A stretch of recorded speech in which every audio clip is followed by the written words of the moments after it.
Does it seem like every time you make a plan to get things done in life, some emergency, some interruption happens that just makes everything harder? And that even on the days when everything is going well, you can't even enjoy it because you just have this sense that the other shoe is going to drop. This foreboding feeling that even though are going well, at any moment, chaos can reign supreme. Are you feeling like there's just no calm to be found in the chaos of life? And it's really starting to just become overwhelming and you're edging toward burnout? Well, in this video, I'm going to go over with you my 5 keys to maintaining control of your life, even when there's chaos all around. And I'm also going to give you the instructions on how to use a new tool that my team and I put together for those of you all that are trying to keep calm in the chaos of your life, which is our free gift to you as you try to make this year your best year ever.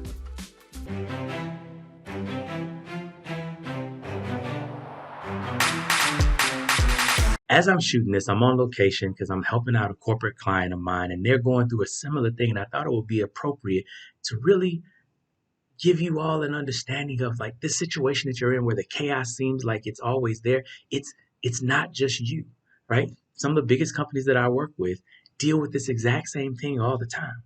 Now, the first problem that we always have to deal with is defining success, right? It's important, it's imperative that we know where we're going, because until we know where we're going, we don't know how we can get there. But defining success isn't enough. It's the first step.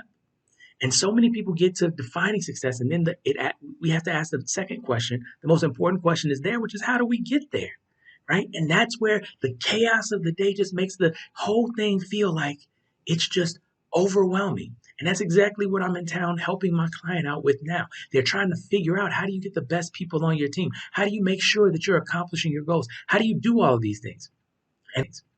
And what's amazing is that while the questions are the same and the feeling is the same, so is the response and the solution. And that solution, there's 5 steps, but the whole thing is about being able to take inventory of where we are right now so that we can then make plans for what we need to do to get from here to there. And so today I'm going to walk you through those 5 steps of how you can take an inventory and then make a plan that works specifically for you, so that it's not some cookie cutter approach that you read in a book or just see somewhere, but it actually works in your life. How can you apply the things that you're learning so that in your life you're actually making the results happen that are transformational for you and they can re-energize you and again give you that sense of calm even though the chaos is storming all around?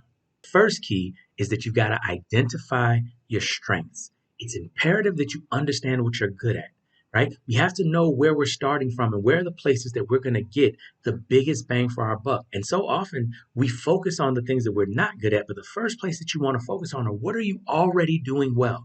What already works for you? What strengths do you have that you can leverage to take advantage of all of the opportunities that you're going to see coming your way as you're moving towards your definition of success? So step 1 is to fully understand what your strengths are, right? Take inventory and really look at yourself and see what are the strengths that you have available to you. Now, like I told you in the document that we've prepared, we walk you through how to find your strengths, how to figure out what those strengths are, and then how to list them and how to deal with that. So that's something, again, we'll talk about later in the video. But step number 1 is knowing what your strengths are so that you can focus on the things that are going to give you the best return on investment, where you need to put the majority of your time into and energy into using those strengths. The next key is to understand what are your weaknesses. So often we're afraid to look at what we're not good at because we feel like that is some sort of a judgment on us or some sort of a look at, a deficiency that we have. And this is the thing that we've got to change. You can't look at your weaknesses as something that's wrong with you. There are certain things that you're going to be good at, and there's certain things you're not going to be good at. And some of the times, the weaknesses that you have nothing to do with your ability or your competence at doing the thing, but it has to do with how much you care to do the thing, right? I have the ability to be a decent swimmer. However, I have never really been extremely interested in swimming. Can I swim? Do I know how to do all of the different strokes and do survival swimming and all the rest of that? Yes. But it's never been something that I want to be strong at. So it's a weakness for me, not because of incompetence or not because I'm not capable of being good at it, but I don't care really to be good at it. I care to be competent at it. So I have to be aware of the things that I would be doing that are related to swimming because I know that that's an area where I'm not strong at. And that's what I'm not strong currently. It doesn't mean I can never be strong there, but you want to take inventory of what your weaknesses are. Because just like your strengths, you know that you can leverage your strengths, right? You want to be paying attention to what your weaknesses are so that you're not setting yourself up for failure by putting a heavy need on you being strong in an area. Opportunities are another one of those things that kind of most of the time when we talk about them, we don't really understand what they represent. Opportunities are not positive or negative necessarily. Opportunities are just exactly what they sound like. Opportunities. There are times where you have possibility of leveraging your strengths to benefit your overall definition of success. Now, remember, we talked in the beginning about having a definition of success is what defines particular opportunities. Opportunities are chances that we have to do things or to take advantage of things that allow us to get closer and closer to our goal, that move us closer to success. And so when we're looking at our opportunities, we want to pay attention to what are the things where I can leverage who I am to get an outsized result and get me closer and closer to my goal. Right. And so we want to be aware of the things that might be coming up that might align with our strengths. We want to be aware of the things in our lives where if this thing happened, it would be perfect for me because I would be able to knock it out of the park. Right. There's certain opportunities that are for you, and there's certain opportunities that are going to be very difficult for you. And you need to be aware of those before they come about, because if we're going to plan to take advantage of them, if we're going to plan to leverage our strengths for our success, we need to plan for those times to happen, right? Failure to plan is planning to fail. And so when we look at our opportunities, we want to look at the times where if things go well, it will set me up to make, exponential gains. And we want to be aware of these things before they ever happen so we can be waiting for them, right? Oftentimes people say, luck is where preparation and opportunity meet. So we're preparing for the opportunity beforehand because then we begin to be able to create our own luck. Now, this next key is understanding the threats that are in front of us. Now, oftentimes when people look at threats, we think about fear and we're worried about things that can happen that are outside of our control. And I want to recast the word threat for you and help you to understand that oftentimes the threats that we're dealing with are things that are actually within our control. There are so many threats that are out there that are related to our weaknesses hindering our opportunities or hindering our ability to take advantage of opportunities. And if we don't prepare for those things, then we have problems, right? Like, for example, if you're someone who struggles to get places on time, and you know that you have some opportunities to leverage your strengths of being a gregarious, outgoing person and, to make some connections or do something with your business, but you struggle with being somewhere on time, then you want to figure out what are the instances where that struggle, not being on time, can actually sabotage your opportunity. And we'll talk about in the next step why this is so important, but there's so many times where there are things that we're not good at that can sabotage otherwise amazing opportunities for us to leverage our strengths. And so we have to be aware of those things as we're beginning to make our plan. And that's when you want to list out your threats. You want to think about what are the things that you are weak at that if you're presented with an opportunity would hinder your ability to actually take advantage of that opportunity, because that is a threat to your success. So the fifth thing that you want to do is you want to put it all together and start looking at how do you keep calm in the chaos, knowing that there are these opportunities that are always there and that there are these threats that are also ever present. And the way that you do that is you look at how can you control the controllables? How can you actually mitigate the potential damage that the threats can have to your future opportunities. So often we see the things that are possible. We see the things that we can get done. Even on a daily level, we see the positive that the day can go, but we know that our inability to say no, or our feeling of not wanting to deal with conflict, is going to result in us not being able to take that opportunity to have some time to ourselves, us not being able to take that opportunity to be spontaneous, us not being able to take that opportunity to do whatever it is that moves us closer to our goal. And so in the calming, keeping the calm in chaos step, this key is all about how do you use your plan, use your understanding, use your inventory that you've just taken of yourself to ensure that you have a better opportunity for success based off of just your knowledge of yourself, based off of saying, okay, here are the threats, here are the weaknesses that I have, and here are the threats. How can I mitigate those things, right? If you're somebody, like going back to our analogy earlier, if you're somebody that struggles with being on time, how can you ensure that you'll be on time, right? One way in the Marine Corps, one of the things that we used to call it was gunny time, right? 18 to 24-year-olds are notorious for being late. And so instead of them being told to show up at formation exactly when formation starts, which would, if they make a mistake, everybody in the battalion or everybody in the company or everybody in the unit knows that they're late and knows that they messed up,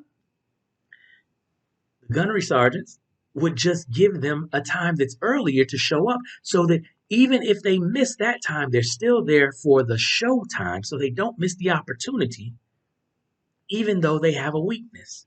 And that's the thing that we want to incorporate into our lives. We want to make sure that we're mitigating the potential damage, the potential self-sabotage that happens when we allow our weaknesses to go unchecked, right?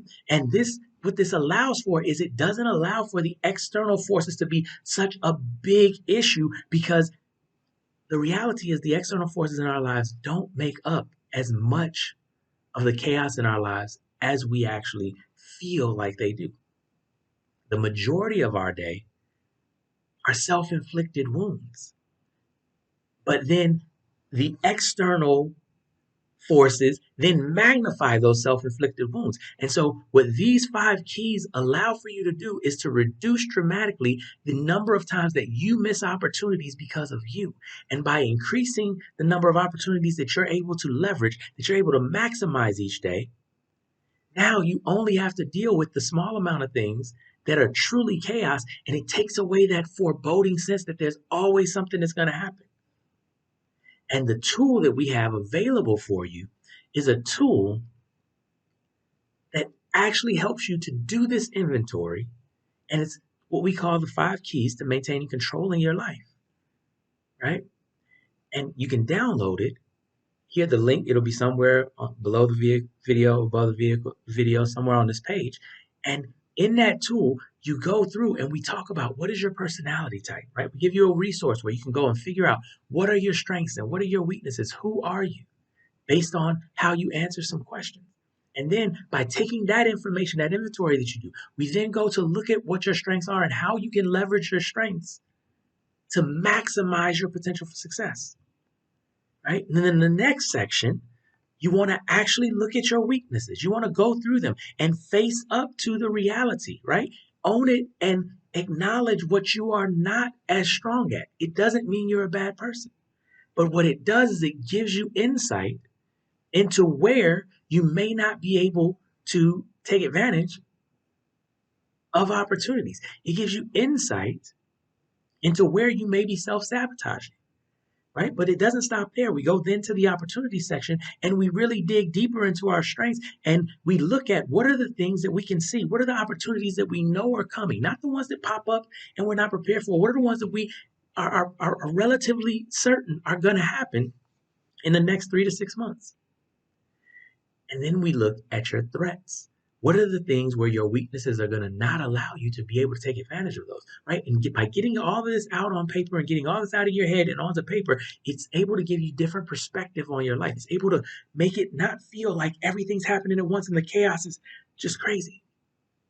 And then, like I said, the last piece is we walk you through how to mitigate those potential negative events, how to take the sting out of them, how to make sure that instead of it being a worst case scenario or a bad outcome, that we can neutralize those problems. And so by going through this activity, it helps you to not have to feel like you got the sword of Damocles just kind of always hovering over your head, like you're just waiting for the other shoe to drop. Because now you have something that's in place that lets you know that you're set up for success. So in summary, remember, it doesn't matter where you are, right? This is with my individual clients all the way to my corporate clients. While defining success and figuring out what it is you're trying to accomplish is step one, and it's an important step, right? And even if when you have the vision and you're clear on the vision and you know where you're trying to go, then you have to answer the question of how to get there. And oftentimes that can feel like a daunting task. And so instead of just kind of, trying to figure it out in the chaos, we put together this tool for you to help you to master these 5 keys, right? So that you can figure out and take inventory and develop a plan to keep calm in the chaos. So remember, key number 1 is to know your strengths. Key number 2, inventory your weaknesses. Key number 3, look at your opportunities and prepare for them. Key number 4, look at the threats, the times or the ways that your weaknesses may hinder or sabotage your ability to take advantage of those opportunities. And finally, key number 5, the way you keep calm in the chaos is by developing a plan that minimizes the negative outcomes without having to change your strengths or your weaknesses, without having to make you better at something, but taking you as you are and making a plan for who you are and letting who you are be enough for you to be able to be successful. Because you're going to get better every day. But the key is, don't make getting better a prerequisite for being successful now. Because when you can do that, when you don't have to be better to be successful, then you can contain and maintain control of your life even in the middle of chaos all around you.